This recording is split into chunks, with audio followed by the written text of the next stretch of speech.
Herkese merhabalar, kanalıma hoş geldiniz.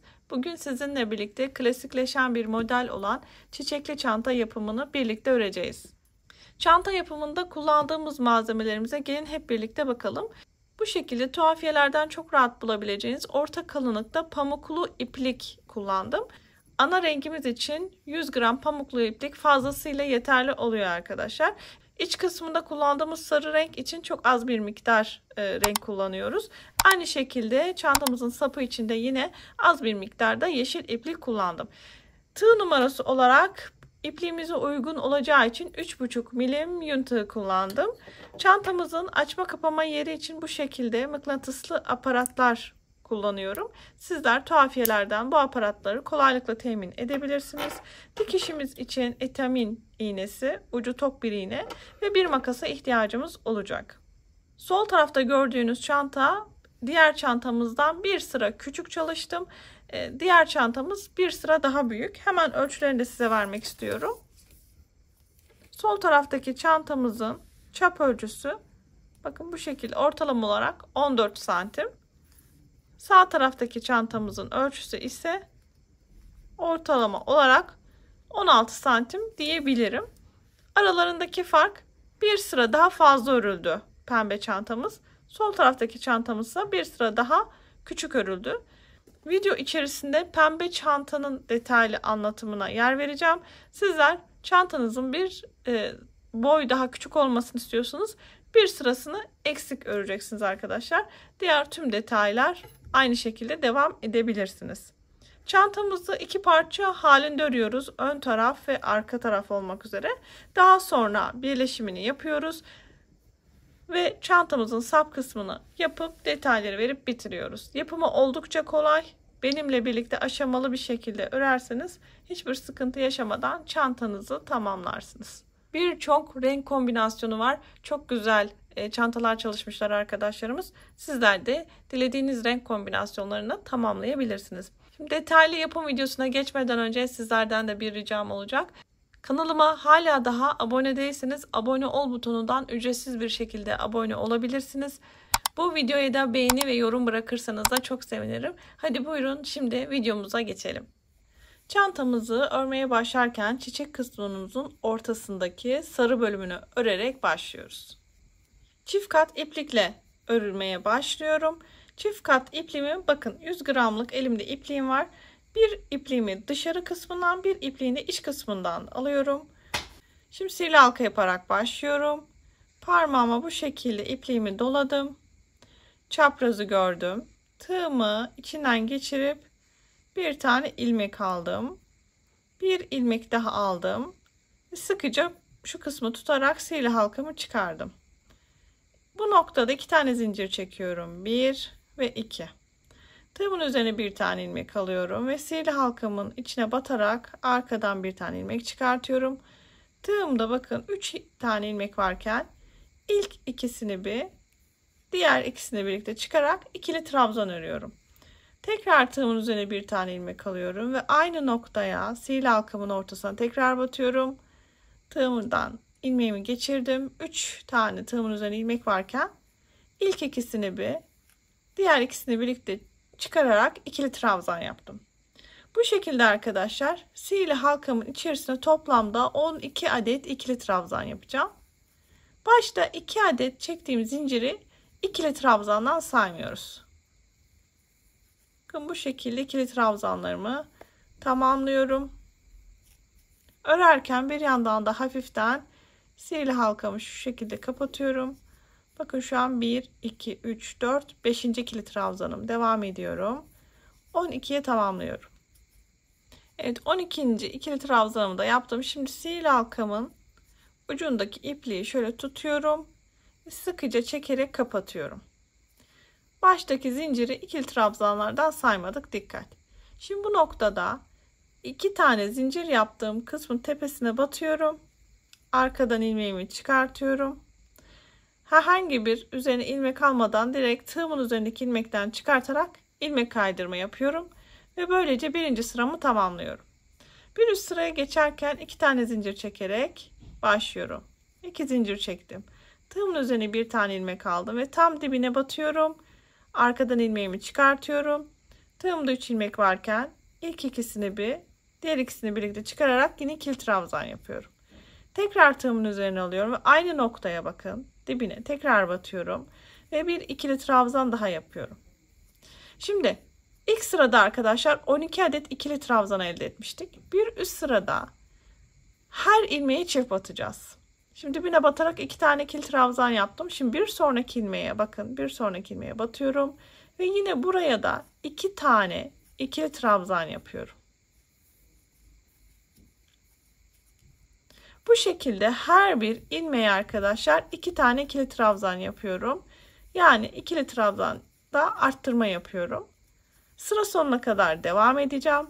Sıra sonunda toplamda 24 adet ikili trabzan elde edeceğiz.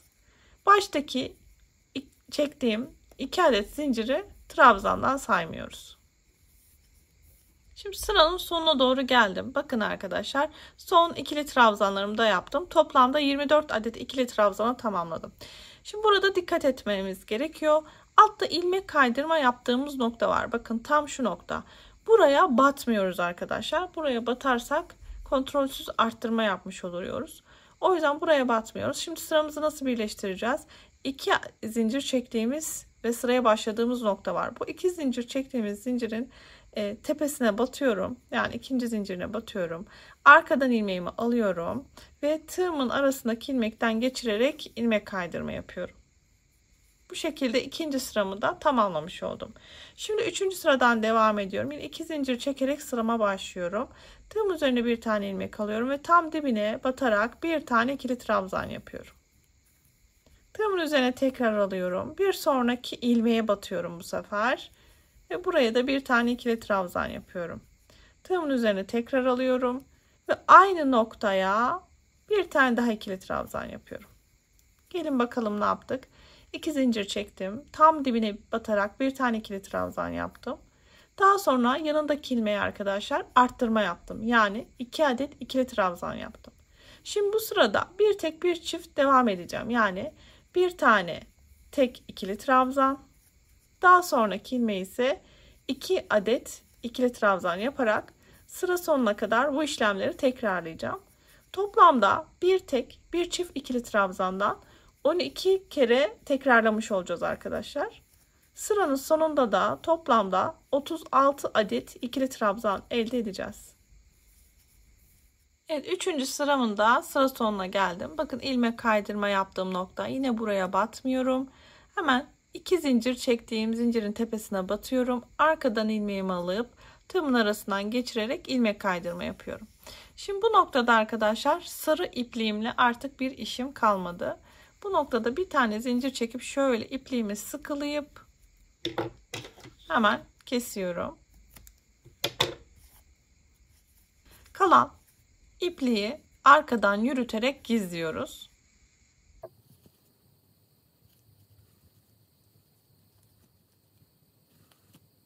Evet, sarı kısmını tamamladık. Şimdi ana rengimizle devam edeceğiz.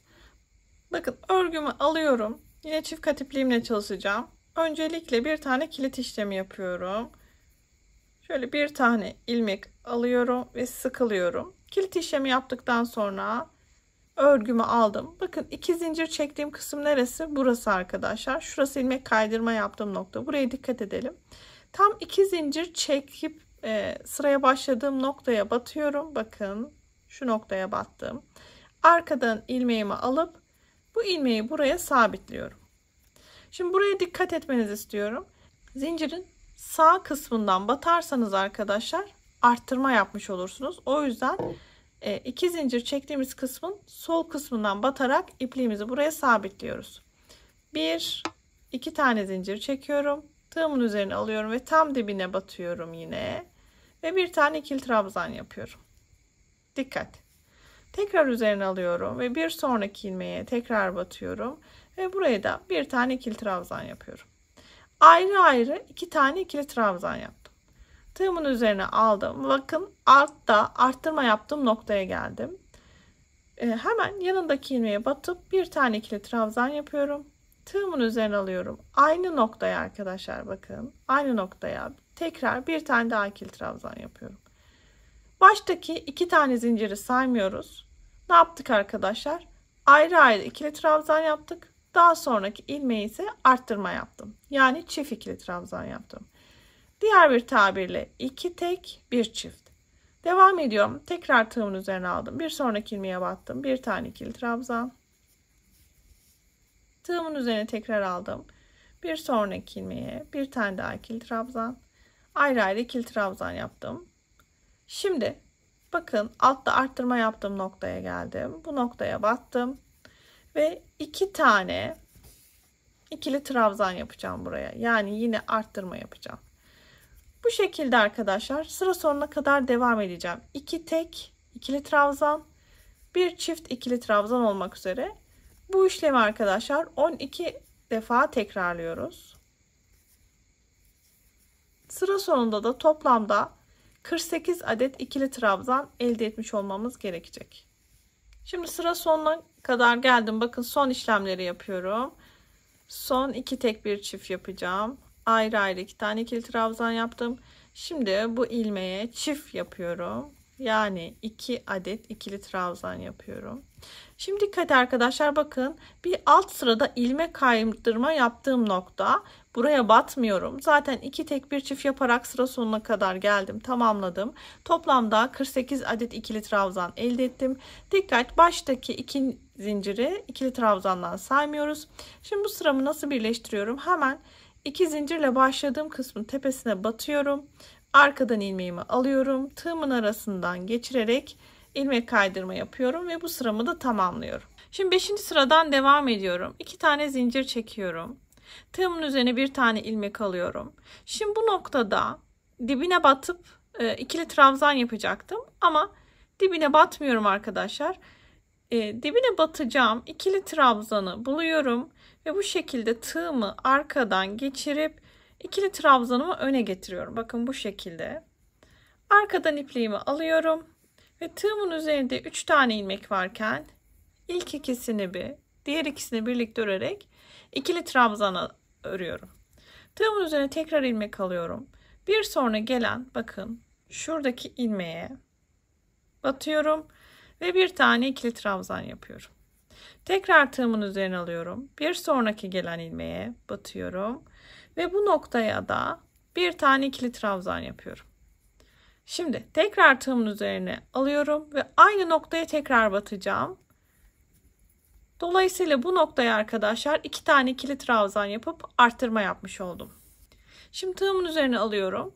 Bir sonraki gelen ilmeğe bu noktaya batmıyorum da buradaki ikili trabzanın arkasından tığımı geçirip ilmeğimi alıyorum. Arkadan ilmeğimi bakın geçirdim. Tığımda 3 ilmek varken ilk ikisini diğer ikisini birlikte örerek ikili trabzan yapıyorum. Bakın tekrarlayalım. Gelin ne yaptık? 2 zincir çekerek sıraya başladık. Hemen ilk gelen ikili trabzanın bu şekilde arkadan alarak önden bir ikili trabzan ördük. Daha sonra bir sonraki gelen ilmeğe bir tane tek ikili trabzan, yanındaki ilmeğe de çift ikili trabzan yaptık. Daha sonra yine bakın ön taraftan arkadan bu şekilde ilmeğimizi alarak önden bir tane ikili trabzan ördük. Devam ediyoruz. Tığımın üzerine alıyorum. Bir sonraki gelen ilmeğe bir tane ikili trabzan yapıyorum. Tığımın üzerine bir ilmek aldım. Bir sonraki gelen ilmeğe çift batıyorum arkadaşlar. 2 tane ikili trabzan yapıyorum yani. Tığımın üzerine aldım. Şimdi ise arkadan tığımı, bakın bu noktaya batmıyorum da arkadan tığımı geçirip ilmeğimi buradan alıyorum ve önden ikili trabzan yapıyorum. Şimdi bu sırada da yapmam gereken işlemler bu arkadaşlar. Bir tek ikili trabzan, yanındaki ilmeğe çift ikili trabzan ve bir sonraki gelen ilmeğe batmıyoruz da trabzanı bu şekilde arkadan dolanıp böyle önden ikili trabzan yapıyoruz. Bakın size de şöyle göstereyim. Burada ön taraftan dokulu bir yapı oluştu. Hemen şöyle göstereyim. Bakın arkadaşlar şuradaki görüntüyü yapmaya başlıyoruz. Toplamda şu görüntüden 16 adet olacak arkadaşlar. Bakın şu çizgilerden 16 adet olacak. Bu şekilde sıra sonuna kadar devam edeceğim. Bir tek, bir çift. Daha sonraki gelen ilmeğe de buraya batmıyorum da trabzanın bu şekilde arkasından dolanıp önden ikili trabzan yapıyorum. Bu noktada bakın şu önden ördüğümüz ikili trabzanlardan sıranın sonuna kadar arkadaşlar 16 adet yapmış olacağız. Evet, bakın sıranın sonuna doğru geldim. Şimdi 16. Önden ikili trabzanı da yaptım. Bir sonraki gelen ilmeğe tek ikili trabzan yapıyorum. Yanındakine ne yapıyordum? Çift ikili trabzan yapıyoruz. Arkadaşlar sıranın bitişine geldim. Şimdi bu noktaya batmıyoruz. Dikkat, burası artık ilmek kaydırma yaptığımız nokta. Buradaki bir tek bir çift, burada önden yaptığım ikili trabzanda burayı bakın arkadaşlar tamamlıyor. O yüzden sıramı bitireceğim. Bu noktaya batarsanız kontrolsüz arttırma yapmış olursunuz. O yüzden ilmek kaydırma yaptığımız yere hiçbir zaman batmıyoruz. 2 tane zincir çektiğim zincirin tepesine batıyorum. Arkadan ilmeğimi alıyorum. Tığımın arasından geçirerek ilmek kaydırma yapıyorum. Ve böylece 5. sıramı da tamamlamış oldum. 5. sırada arkadaşlar önden ördüğümüz ikili trabzanlarla birlikte toplamda 64 adet ikili trabzan elde ettik. Dediğim gibi bu öndeki ikili trabzanlardan da böyle çizgi halinde toplamda arkadaşlar 16 adet olması gerekiyor. Şimdi 6. sıradan devam ediyorum. 1, 2 zincir çektim. Tığımın üzerine aldım. Hemen bakın dibine batmıyorum da. Şimdi önden ördüğüm ikili trabzanın arkasından tığımı geçiriyorum. Bakın bu şekilde. İlmeğimi alıyorum ve ikili trabzan yapıyorum. Şimdi bu sırada işlemlerimiz daha kolay. Çünkü önden ikili trabzanların bu şekilde arkasından alarak öreceğiz. Şimdi ilk işlemi yaptım. Tığımın üzerine bir tane ilmek aldım. Bir sonraki gelen ilmeğe bu şekilde batıyorum. Ve bir tane ikili trabzan yapıyorum. Devam ediyorum. Tığımın üzerine aldım. Bir sonraki gelen ilmeğe bir tane daha ikili trabzan. Tığımın üzerine aldım. Şimdi arttırma yaptığım noktadayım. Bakın bu noktaya tekrardan arttırma yapıyorum. Yani 2 tane ikili trabzan birden örüyorum. Ne yaptık? 2 tane ayrı ayrı tek ördüm. Bir çift arkadaşlar. Şimdi bakın önden ördüğüm ikili trabzandayım. Tığımın üzerine aldım. Şimdi tekrar bunu bu şekilde arkadan geçirip ilmeğimi alıyorum ve önden ikili trabzanımı örüyorum. Bu sıramız da bu şekilde devam edecek. 2 ayrı ayrı ikili trabzan. Daha sonraki gelen ilmeğe çift ikili trabzan örüyorum. Ve sonra arkadaşlar bakın ön taraftaki ikili trabzanımı örmek için tığımı bu şekilde arkadan geçirip ilmeğimi alıp ikili trabzanı önden örüyorum. Bu şekilde sıranın sonuna kadar devam ediyoruz.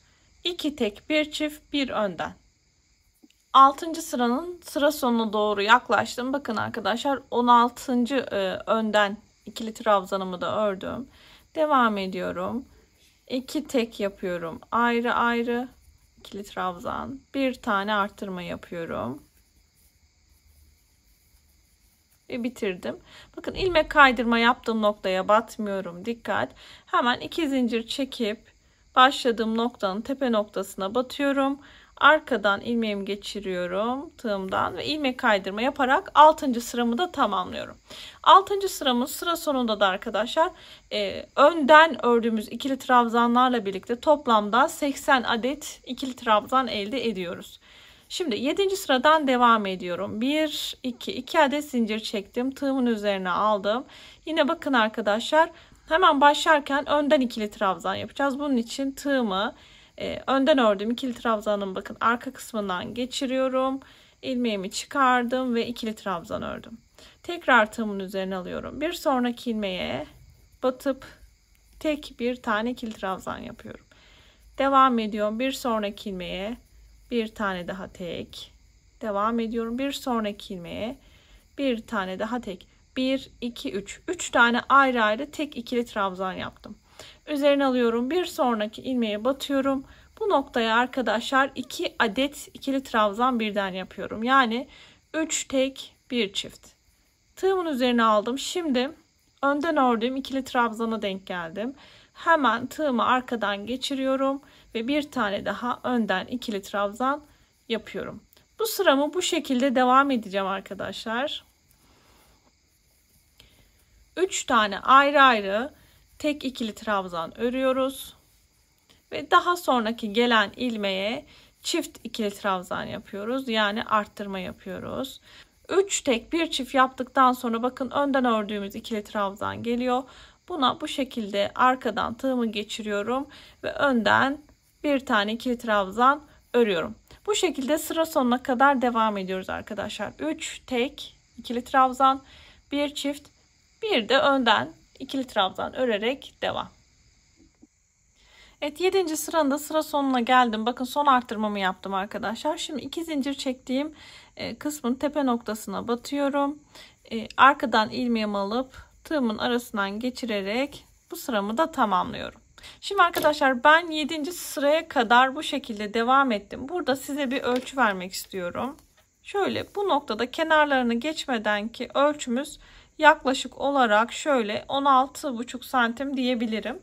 Sizler dilerseniz bu çantayı daha küçük yapmak isterseniz son sırayı yapmayabilirsiniz. Yani 6. sırada bırakabilirsiniz. 6. sırada bıraktığınız zaman da bakın arkadaşlar şöyle bir ölçü elde edersiniz. Bakalım 3, 4, 5, 6 biraz daha küçük boyda bir çanta elde edersiniz.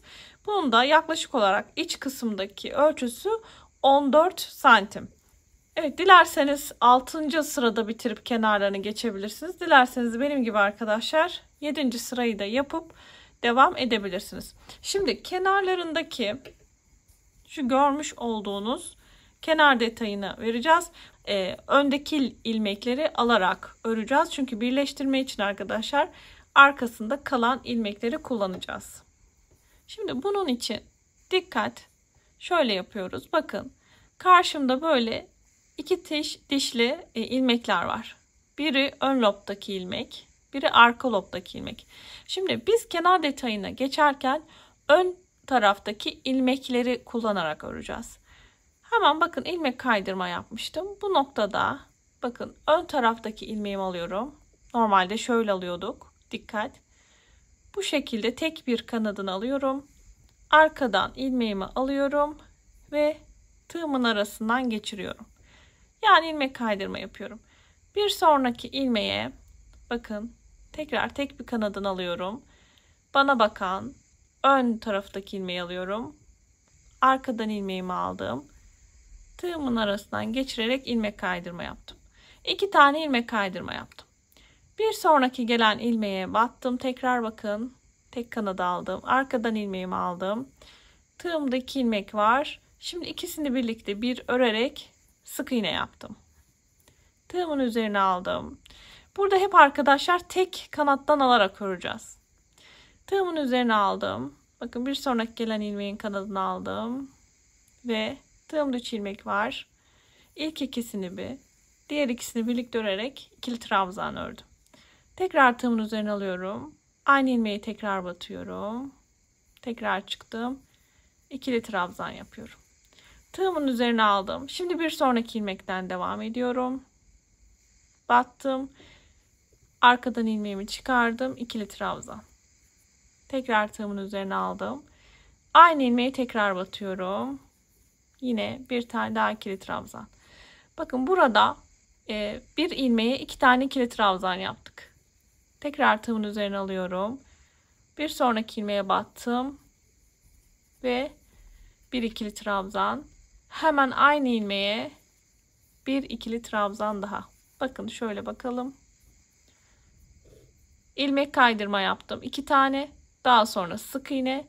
Daha sonra 3 tane arkadaşlar aynı ilmeğe çift ikili trabzan yaptım. Şimdi bir sonraki ilmeğe bakın yine ön kısımdan alıyorum. Aldım. İlmek kaydırma yaptım. Bir sonraki ilmeğe bir ilmek kaydırma daha. 2 tane ayrı ayrı ilmek kaydırma yaptım. Bir sonraki ilmeğe aldım, sık iğne yaptım. Şimdi tekrardan başlıyorum. Her bir dilimi arkadaşlar bu şekilde döneceğim. 2 tane ilmek kaydırma, bir sık iğne, daha sonra 1 2 3 3 tane ayrı ayrı çift ikili trabzan, sonra 2 tane ilmek kaydırma diye başlıyor. Tüm çevre arkadaşlar bu şekilde dönüyoruz. Bakın bu şekilde görüntü elde edeceğiz. Toplamda 1 2 3 4 5 6 7 8 9 10 11 12 13 14 15 16 adet arkadaşlar bu şekilde dilim elde etmiş olmamız gerekecek. Şimdi biraz daha dilerseniz birlikte yapalım. Şimdi en son bakın sık iğne yaptım. Tığımın üzerine alıyorum.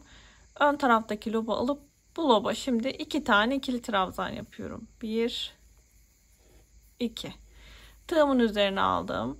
Bir sonraki ilmeğe yine 2 tane ikili trabzan. Tığımın üzerine aldım. Bir sonraki bakın ön kısımdaki ön loba yine 2 tane ikili trabzan. Şimdi bir sonraki ilmeğe bir tane ilmek kaydırma. Bir sonraki ilmeğe bir ilmek kaydırma daha. Ve bir sonraki ilmeğe sık iğne yapıyorum. Tığımın üzerine alıyorum. Gelen bir sonraki ilmeğe yine ikili trabzanlarımı yaparak başlıyorum. 3 tane ayrı ayrı ikişer tane ikili trabzan örüyorum.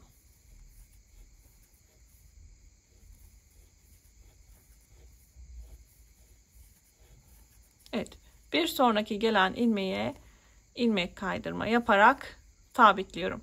Bu şekilde arkadaşlar sıra sonuna kadar devam edelim.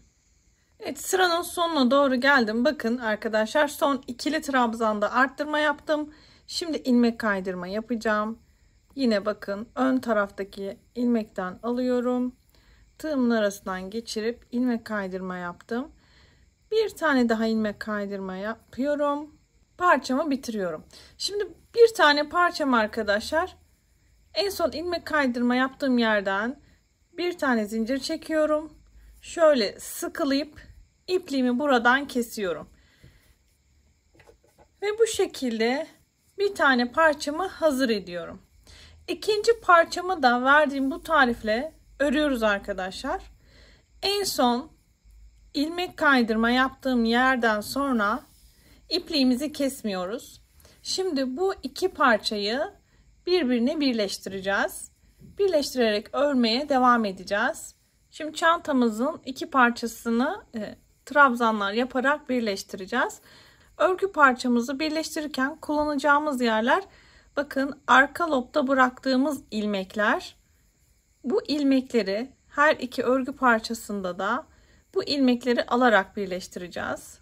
Hemen şöyle başlayalım. Şöyle buradan bakın ön kısımlarda kalan lobları buluyorum. Hemen buraya ipliğimi ilmek kaydırma yaparak buraya yerleştiriyorum. 2 tane zincir çekiyorum. 1 ve 2.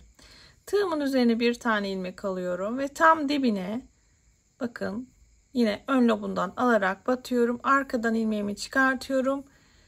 2 de çıkıyorum. Yani ikili trabzan yapıyorum. Bakın 2 zincir çektim ve buradaki ön lobdaki lobu alıp bu ilmeğe ikili trabzan yaptım. Şimdi diğer parçamı alıyorum. Şöyle tutuyorum. İpliğimi birazcık uzunca bıraktım. Hemen birleştireceğim noktadan yine ön lobundan batıyorum. Herhangi bir noktayı seçebilirsiniz. Buradaki ilmeği alıyorum ve buranın arasından geçiriyorum.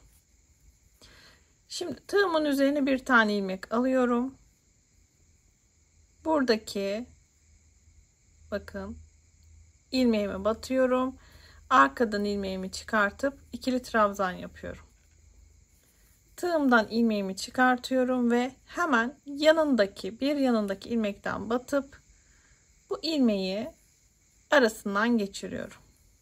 Tığımın üzerine bir ilmek alıyorum Ve hemen bir yanındaki ön kısımdaki ilmekten batıyorum. Çıkardım ilmeğimi. Tığımda 3 ilmek varken ilk ikisini bir, diğer ikisini bir örerek ikili trabzan yapıyorum. Evet, ilmeğimi uzattım. Hemen karşılığındaki gelen ilmeği buldum. Arasından geçirdim.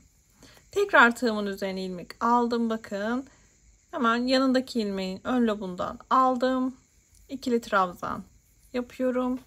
Tığımdaki ilmeğimi uzattım. Yanındaki ilmekten bu ilmeği arasından geçirdim. Bütün yapmamız gereken işlem bu arkadaşlar. Bu şekilde iki örgü parçamı birleştiriyorum. İstediğim açıklık kalana kadar birleştireceğim. En son ne kadar açıklık bıraktık onu da sizinle paylaşacağım. Evet arkadaşlar, bakın en son birleştirmeyi de yaptım. Bu noktada hemen şöyle bir tane zincir çekiyorum. Sıkılıyorum. Ve ipliğimi kesiyorum. Bu kalan ipliğimi içeriden yürüterek gezeceğim. Şimdi çantamızda nereye kadar birleştirme yaptık? Gelin hemen birlikte bakalım. Şu kadar bir açıklık bıraktım ben arkadaşlar. 1, 2, 3, 4, 5. 5 tane bu kenar modelinde kalana kadar bu kısmında birleştirme yaptım. Şimdi gelelim çantamızın kulp yapımında örmeye. Çantamızın kulp yapımı için yine çift kat iplikle çalışacağım ve 3,5 milim yün tığı tercih edeceğim. İpliğimi bu şekilde bir miktar uzun bırakıyorum arkadaşlar. Çantamıza dikişini sağlamak için. Hemen kilit işlemi yaparak başlıyorum. Kilit işlemi yaptıktan sonra 2 tane zincir çekiyorum. Hemen ilk zincirime bir tane batıp sık iğne yapıyorum. Şöyle örgümü çeviriyorum ve arka kısmında kalan, bakın şu çentikli yapıya batarak sık iğne yapıyorum. Örgümü çeviriyorum. Arka kısımda, yan kısımda kalan şu ilmekleri alıp sık iğne yapıyorum. Çeviriyorum. Yanda kalan ilmekleri alıp sık iğne yapıyorum. Çantanın sap kısmında yapmam gereken işlemler bu arkadaşlar. Bakın bu şekilde birbiri ardına işlemleri tekrarlıyorum. Yan kısımda kalan ilmeklerimi şöyle tığıma geçirip ilmeği çıkartıp sık iğne yapıyorum. Bu şekilde istediğimiz uzunluğa gelene kadar sapı örüyoruz. Daha önce sap kısmını tamamlamıştım. Hemen size göstereyim. Bakın. Bu şekilde istediğiniz uzunluğa gelene kadar örüyorsunuz. Yine bitiş kısmında da bir miktar uzun iplik bırakıyoruz. Çantamıza bu kısımdan dikişini sağlamak için. Çantamızın sap ölçüsüne gelin hep birlikte bakalım ben ne kadar bir ölçü kullanmışım. Çantamızın sap ölçüsü yaklaşık olarak 84 santim. Sizler tabi dilediğiniz uzunlukta sapınızı örebilirsiniz. Şimdi sapımızın kenarına şöyle 2 tane yaprak çalışıp yerleştiriyoruz. Bu yaprağı herhangi bir dikiş işlemi gerçekleştirmeden bir bütün halinde öreceğiz. Bunun size tekniğini anlatacağım. Şöyle biri yukarıda biri aşağıda kalacak şekilde yerleştiriyorum. Şöyle çantamın istediğim noktasından şöyle sabitleyerek yerleştiriyorum. Şimdi bu noktada dilediğiniz figür kullanabilirsiniz. Amigurumi yapan arkadaşlarım arı figürü vesaire böyle çiçek figürleri, farklı hayvan figürleri de yapıp yerleştirebilirler. Çok güzel olacaktır. Ben pratik olarak şimdi yaprak çalıştım. Dilerseniz yaprağın tarifi nasıl oluyor? Gelin hep birlikte öğrenelim. Yaprak yapımı için yine çift kat ipliğimle çalışıyorum. Şöyle hemen ilk kilit işlemi yaparak örgüme başlıyorum. Daha sonra 9 tane zincir çekiyorum. 1, 2, 3, 4, 5, 6, 7, 8 ve 9. 9 zincir çektikten sonra ilk zincirimi atlıyorum. İkinci zincirime bir tane sık iğne yapıyorum. İkinci zincirime tığımın üzerine bir tane ilmek alıyorum. İkinci zincirime batıyorum. Arkadan ilmeğimi çıkartıyorum. Tığımda 3 ilmeğim varken üçünü birlikte örerek yarım trabzan yapıyorum. Tığımın üzerine alıyorum. Bir sonraki ilmeğe batıyorum. Arkadan ilmeğimi çıkartıyorum. Tığımda 3 ilmek varken ilk ikisini diğer ikisini birlikte örerek ikili trabzan yapıyorum. Tekrar tığımın üzerine alıyorum. Bir sonraki ilmeğe tekrar batıp bir ikili trabzan daha yapıyorum. Tekrar tığımın üzerine alıyorum. Bir sonraki ilmeğe yine bir ikili trabzan daha. Tekrar tığımın üzerine alıyorum. Bir sonraki ilmeğe bir ikili trabzan daha yapıyorum. Gelin bakalım ne yaptık? Bir sık iğne yaptık. Daha sonra yarım trabzan. Daha sonra 4 tane ikili trabzan yaptık. Şimdi tığımın üzerine alıyorum. Bir sonraki ilmeğe batıyorum ve bu noktada tığımda 3 tane ilmek varken üçünü birlikte örerek yarım trabzan yapıyorum. Bir sonraki ilmeğe sık iğne. Bakın böylece ilk sıramı tamamladım. Şimdi zincirimin diğer kalan kısmını öreceğim. Hemen en sonki ilmeği tekrar batıyorum ve buraya bir sık iğne yapıyorum. Tığımın üzerine alıyorum. Bir sonraki gelen ilmeğe battım. Arkadan ilmeğimi çıkardım. Tığımda 3 ilmek varken üçünü birlikte örerek yarım trabzan yapıyorum. Tığımın üzerine alıyorum. Şimdi bir sonraki ilmeğe ikili trabzan yapacağım. 2 defa da çıkıyorum. Tekrar tığımın üzerine alıyorum. Bir sonraki ilmeğe yine ikili bir trabzan. Bakın 2 defa da çıkıyorum. 2 oldu. Şimdi devam. Bir sonraki ilmeğe yine ikili trabzan. 3 oldu. Tekrar tığımın üzerine alıyorum. Bir sonraki ilmeğe batıyorum ve bir ikili trabzan daha 4 oldu. Bakın bir önceki işlemlerimiz neyse zincirimizin diğer kalan kısmında da aynı işlemleri uyguladım. Tığımın üzerine aldım. Bir sonraki ilmeğe battım. Arkadan ilmeğimi çıkardım. Tığımda 3 ilmek varken üçünü birlikte örerek yarım trabzan yaptım. Şimdi son işlemi sık iğne yapmam lazım ama burada artık yaprağımı bitiriyorum. Dolayısıyla en sonki ilmeğime batıyorum. Arkadan ilmeğimi alıyorum. İlmek kaydırma yaparak yaprağımı bitiriyorum. Birinci yaprağımı. Bakın en son arkadaşlar ne yaptık? Sık iğne değil, ilmek kaydırma yaptık. Devam ediyorum. Şimdi bu noktada zincir çekeceğim. 1, 2, 3, 4, 28, 29 ve 30. Ben 30 adet zincir çektim. Sizler arkadaşlar daha fazla uzun olmasını istiyorsanız bu sayının zincir sayınızı uzatabilirsiniz. 30 zincir çektikten sonra şimdi 9 tane ayrıca zincir çekiyorum. 1, 2, 3, 4, 5, 6, 7, 8, 9. Yani 39 tane zincir çektik arada. Şimdi yaprağımızın ikinci kısmını yapacağız. En sonki zincirimi atlıyorum. İkinci zincirime batıyorum. Sık iğne yapıyorum. Tığımın üzerine alıyorum. Bir sonraki ilmeğe batıyorum. Arkadan ilmeğimi çıkartıyorum. Tığımda 3 ilmek varken üçünü birlikte örerek yarım trabzan yapıyorum. Tığımın üzerine bir tane ilmek alıyorum. Bir sonraki ilmeğe batıyorum. İkili trabzan yapıyorum. Şimdi 4 tane ikili trabzan yapacağım. İlkini yaptım. Bir sonraki zincire batıyorum. İkinci ikili trabzanım.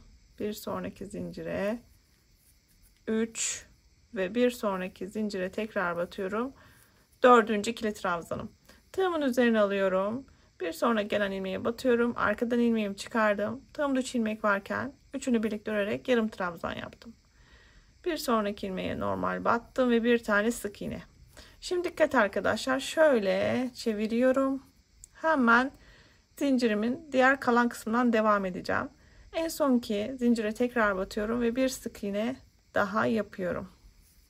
Şimdi yaprağımızın diğer kalan kısmını yapacağız. Tığımın üzerine bir ilmek alıyorum. Bir sonraki ilmeğe batıyorum. İlmeğimi çıkardım. Tığımda 3 ilmek varken üçünü birlikte örerek yarım trabzan yaptım. Tığımın üzerine bir ilmek aldım. Bir sonraki ilmeğe battım. Şimdi ikili trabzan. Hatırlayalım. 4 tane ikili trabzan yapıyorduk. İlkisini yaptık. Bir. İkinci ikili trabzanım. Üçüncü ve dördüncü ikili trabzanım. Tığımın üzerine aldım. Bir sonraki ilmeğe battım. Arkadan ilmeğimi çıkardım. Tığımda 3 ilmek varken üçünü birlikte örerek yarım trabzan yaptım. Şimdi bir sonraki ilmeği hatırlayalım. Sık iğne yapıyorduk ama burada ne yapıyoruz bitişte? İlmek kaydırma yapıyoruz arkadaşlar. Üzerine almadan çıkıyoruz. Ve bakın bu şekilde 2 tane yaprağı bitirmiş oldum. En son bir tane zincir çekiyorum. Şöyle ipliğimi sıkılıyorum. Ve bu noktada ipliğimi kesiyorum. Burada kalan ipliği arkadan örgüme yürüterek gizliyorum. Çantamızın sap kısmını yaprağıyla birlikte bakın yerleştirdik. Şu şekilde her iki yandan arkadaşlar, dilerseniz iç kısmından, dilerseniz dış kısmından bu şekilde bir etamin iğnesi yardımıyla kenarlarından dikişini sağlıyoruz. Evet, böylece çantamızın yapım aşamasında tamamıyla bitirmiş olduk. Sap kısmında bakın bu şekilde dikişini tamamladım. Çantamızın ağız kısmına da bu şekilde bakın tuhafiyelerde satılan açma kapama mıknatıslarından yerleştirerek buradaki açma kapama yerini de sağlamlaştırabilirsiniz. Evet, böylece bir çanta yapım videosunun daha sonuna gelmiş olduk. Videomu beğenip ve yorum yaparsanız çok sevinirim. Kanalıma da hala daha abone değilseniz abone ol butonundan ücretsiz bir şekilde abone olmayı unutmayın. Ördüğünüz çantalarınızın resimlerini benimle paylaşmak isterseniz Instagram hesabımdan bana ulaşabilirsiniz. Çantalarınızı gördükçe çok mutlu oluyorum. Evet, bir başka projede görüşmek üzere. Herkese keyifli çalışmalar diliyorum. Hoşça kalın.